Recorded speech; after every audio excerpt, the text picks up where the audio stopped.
Citrus advisers के founder Sanjay Sinha से वो जुड़ गए हमारे साथ। Sanjay ji good morning.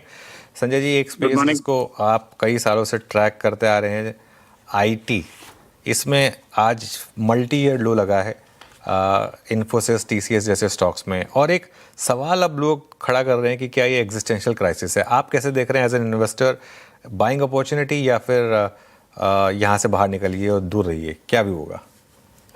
तो Anuj, thank you for inviting me to the show. और आज का माहौल आईटी को लेके बहुत ही डार्क है, इसलिए इस संदर्भ में अगर मैं कुछ भी आईटी के बारे में बुलिश कहूंगा तो पता नहीं कितने लोग सुनेंगे। मेरा खुद का मानना है कि आईटी का जो प्रोस्पेक्ट है वो 3 फेज में बांटा जा सकता है। पहला फेज वो था जब एआई के आगमन के साथ आईटी सेक्टर को डीरेट कर दिया गया। मैं इसलिए कह रहा हूं कि डीरेट किया गया क्योंकि हम लोगों ने अर्निंग में कोई डिक्लाइन नहीं देखा, बट प्राइस अर्निंग रेशियो काफी नीचे ला दिया गया।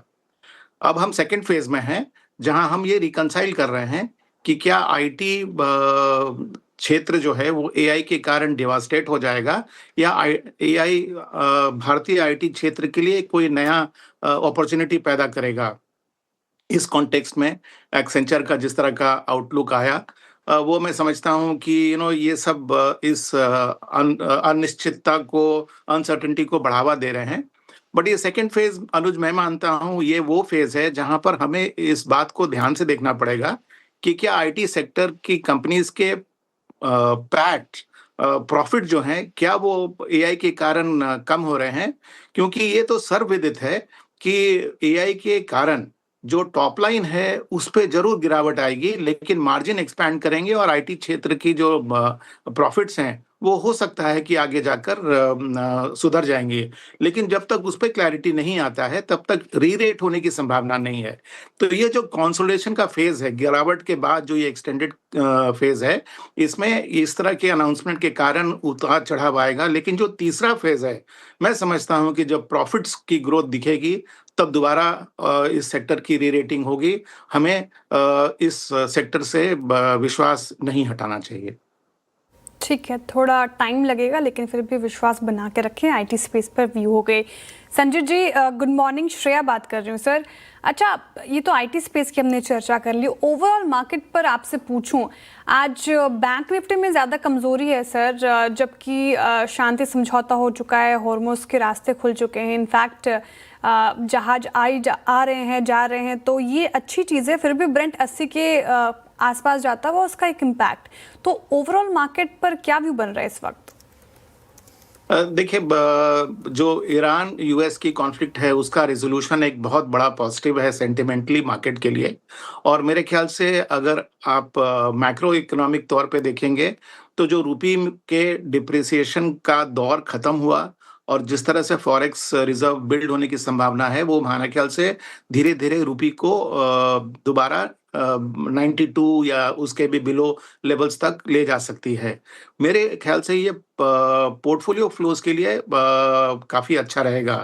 लेकिन आज हम पूरी तरह से इस बात को सेलिब्रेट इसलिए नहीं कर पा रहे हैं क्योंकि जो मॉनसून की डेफिशिएंसी पहले 10% तक की मानी जा रही थी, अब जिस तरह के डिले हो रही है और जिस तरह के आंकड़े आ रहे हैं, उससे कहीं ये डर पैदा हो रहा है कि कहीं ये डेफिशिएंसी 10% से भी कहीं ज्यादा ना हो जाए और फिर इसका इम्प्लीकेशन कैस्केडिंग होगा, कंजम्पशन पे होगा, और हो सकता है कि सरकार की रेवेन्यूज पर भी हो, क्योंकि उनको सरकार को शायद हो सकता है कि फ्रंट एंड पे जाकर सपोर्ट करना पड़े कुछ सेक्टर्स को। तो मेरे ख्याल से ये जो असमंजस की स्थिति पैदा हो रही है, जिसमें ये डर पैदा हो रहा है कि क्या भारत में क्रूड के दाम नीचे आने के बावजूद भी इन्फ्लेशन जो है वो बढ़ जाएगी और फिर हमें इंटरेस्ट रेट बढ़ते हुए देखना पड़ेगा। मेरे ख्याल से जब पहली बारिश की छींटें देश में सब जगह फैलेंगी और थोड़ी क्लैरिटी आएगी कि डिफिशिएंसी जो है वो रीजनल कितनी है और क्या वो टाइम वाइज स्पेस्ड आउट ठीक से है कि नहीं, और सबसे महत्वपूर्ण, जिन रीजन्स को अच्छा रेनफॉल मिलना चाहिए, यानी कि जो एग्रेरियन क्षेत्र हैं या जहां पर पॉपुलेशन ज्यादा है, क्या वहां पर सफिशिएंट रेनफॉल मिल रहा है, even though aggregate statistically rainfall कम हो।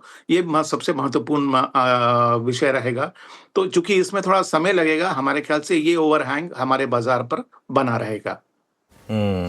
ओके, ये ओवरहैंग बाजार पर बना रहेगा। आ, इस समय फिर आप पोर्टफोलियो में अगर फ्रेश एडिशन करें और अगर फ्रेश कैश आए तो सबसे फेवरेट स्पेसेस आपकी क्या होंगी फिर? अनुज, मेरा अपना जो सबसे बड़ा फेवरेट है वो है इंजीनियरिंग और कैपिटल गुड्स का स्पेस। और मैं समझ रहा हूँ कि इसमें दो तीन सेक्टर से इसको टेलविंड्स मिलेगा। एक तो है जिस तरह से भारत पावर सेक्टर में निवेश करने जा रहा है, उसके कारण ना सिर्फ जनरेशन, ट्रांसमिशन और डिस्ट्रीब्यूशन में भी बहुत सारा इन्वेस्टमेंट होने वाला है, तो वो एक क्षेत्र है। दूसरा, बिलेटेड ही सही, काफी सारी प्राइवेट सेक्टर की कंपनीज ने भी कैपेसिटी एक्सपेंशन का काम शुरू कर दिया है, तो वो भी एक टेलविंड है जो इस सेक्टर को सपोर्ट कर रहा है। तो मेरा सबसे बड़ा फेवरेट सेक्टर जो है वो इंजीनियरिंग और कैपिटल गुड्स का है। इंजीनियरिंग और कैपिटल गुड्स बताया आपने, काफ़ी शानदार रिटर्न्स दिए भी हैं। Sanjay ji, new age stocks पर आपका आउटलुक क्या होगा? नाइका का हमने वो देखा, लक्ष्य देखा रेवेन्यू का, काफ़ी इन्वेस्टर डे में काफ़ी अच्छे नंबर सामने आए हैं यहाँ पर, और साथ ही Eternal, Swiggy, quick commerce space, अगर इन सारे स्टॉक्स की बात कर ले, क्या व्यू बन रहा है सर? मेरे ख्याल से देखिए, ये सेक्टर जो है अब ये पोर्टफोलियो में काफी रेलेवेंट हो गया है, क्योंकि अंग्रेजी में एक शब्द का प्रयोग किया जाता है, इसको कहते हैं कमिंग ऑफ एज, यानी कि अब आप वयस्क हो गए, अडल्ट होने के नजदीक आ रहे हैं। तो ये जो न्यू एज कंपनीज है वो फेज अब कभी करीब करीब लगता है इनका पूरा हुआ, जहां पर ये कैपिटल कंज्यूम कर रहे थे और बहुत बड़ी लॉसेस बना रहे थे। अब ये एबिटा लेवल पर पॉजिटिव होने के कगार पे हैं, कुछ कंपनीज तो ऑलरेडी हो गई हैं। मेरे ख्याल से ये जो फेज है ये अनलॉक करेगा एक अपॉर्चुनिटी न्यू एज कंपनीज में, जहां पर ना सिर्फ एग्जिस्टिंग न्यू एज कंपनीज को नए दृष्टि से देखा जाएगा, जो नई कंपनीज आई हैं उनमें भी भले ही आज के लॉसेस हैं, लेकिन जब हमें एग्जिस्टिंग कंपनीज की ट्रेजेक्टरी जो रही है लॉस से एबिटा पॉजिटिव की तरफ जाने की, वो एक कम से कम एक टेम्पलेट तो बना के दे रही है जो हम नई कंपनीज को भी एवेलुएट कर पाएंगे। तो मेरे ख्याल से ये एक रेलेवेंट सेक्टर है पोर्टफोलियो के लिए। ओके, मीनवाइल अब मार्केट में अच्छी रिकवरी आ रही है और एक सेंस बन रही है कि थोड़ा सा मार्केट कोशिश कर रहा है, और इसका सबसे बड़ा एग्जांपल है मार्केट ब्रेड्थ और स्मॉल कैप। निफ्टी अब डे हाई पर आ गया है, 24,000 क्रॉस कर रहा है अब 23,938 का लो लगाने के बाद। स्मॉल कैप कंफर्टेबली ग्रीन में है। एडवांस डिक्लाइन लेकर आइए एक बार ज़रा, वापस लाइन क्रॉस कर रही है। और एक बार भारती रखिएगा ज़रा स्क्रीन पर। भारती बहुत समय के बाद अब क्रॉस कर रहा है 1900 का लेवल। भारती एयरटेल, और उसको रखिएगा स्क्रीन पर एक बार ज़रा, तो यहाँ पर अच्छा मूव हुआ। संजय जी, एनएससी के आईपीओ को आप कैसे देख रहे हैं in terms of overall market and in terms of capital market space, जिसने काफ़ी अच्छे रिटर्न्स जनरेट किए हैं? तो Anuj, total number of demat accounts 2020 में करीब 4 करोड़ थे, अब वो बढ़ के 23 करोड़ के आसपास हो गए हैं। ये आपको दर्शा रहा है कि भारत में एक इक्विटी कल्चर जो है वो काफी जोर से फैला है, and it is now here to stay. दूसरा, जिस तरह का फ्लोज हम लोगों ने म्यूचुअल फंड्स में देखा, वो भी ये दिखा रहा है कि अब रिस्क के प्रति लोगों का जो एटीट्यूड था वो बदल गया है।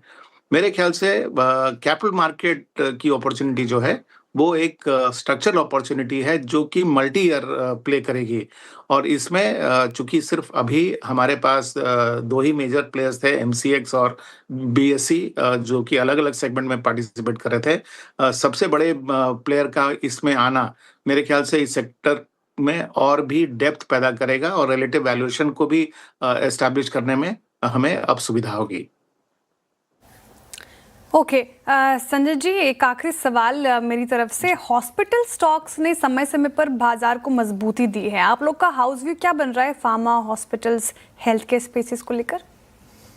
तो श्रेया जी, मैं समझता हूं कि ये हॉस्पिटल का स्पेस जो है वो भी एक स्ट्रक्चरली पॉजिटिव प्ले है भारत के कॉन्टेक्स्ट में, जहां पर कि अगर आप देखें तो राइजिंग इनकम लेवल का रिफ्लेक्शन हमें दो तीन चीजों में तो दिखता है ना। सबसे पहला कंज्यूमर डिस्क्रिशनरी में, दूसरा एजुकेशन में, और तीसरा हेल्थ केयर में।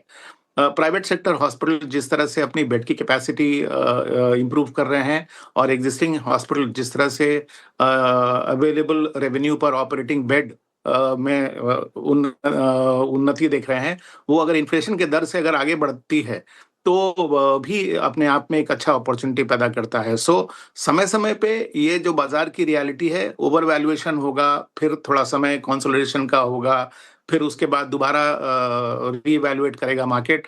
मेरे ख्याल से इस तरह का फेज भले बना रहे, लेकिन स्ट्रक्चरली ये एक वेल्थ क्रिएटिंग सेक्टर है बाजार में। चलिए संजय जी, बहुत बहुत शुक्रिया आज हमारे साथ जुड़ने के लिए और अपना समय देने के लिए हमें।